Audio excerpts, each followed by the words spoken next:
And good luck. The question is,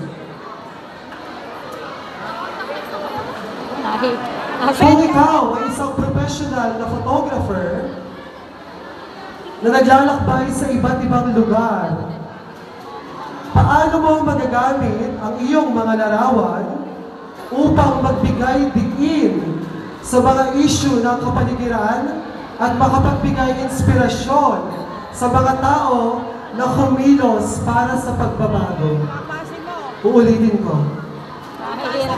Kung ikaw ay isang professional na photographer na naglalakbay sa iba't ibang lugar, paano mo magagamit ang iyong mga larawan upang magbigay diin sa mga issue ng kapaligiran at makapagbigay inspirasyon sa mga tao na kumilos para sa pagbabago?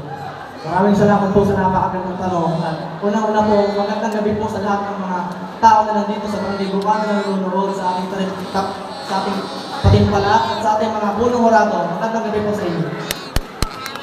Magagamit ko po ang aking mga litrato na nakuhanan sa pamamagitan ng pagkukolage sa mga litrato na nakuhanan ko sa iba't ibang lugar na aking napuntahan. At makikita sa mga litratong ito na ang ating kapaligiran ay wala sa ayos. Sa pamamagitan nito, malalaman ng mga tao na ang ating kapaligiran ay napakalayo na sa ating napakalayo na sa dating ditong itsura. May inspired ko ang mga tao sa pamamagitan nito dahil makikita ng mga tao na ang ating kapaligiran ay kailangan na ng tulong natin mga tao o kaya ng mga programa na tumatalakay sa paglilinis ng ating kalikasan. Ayun lang po. Maraming salamat po.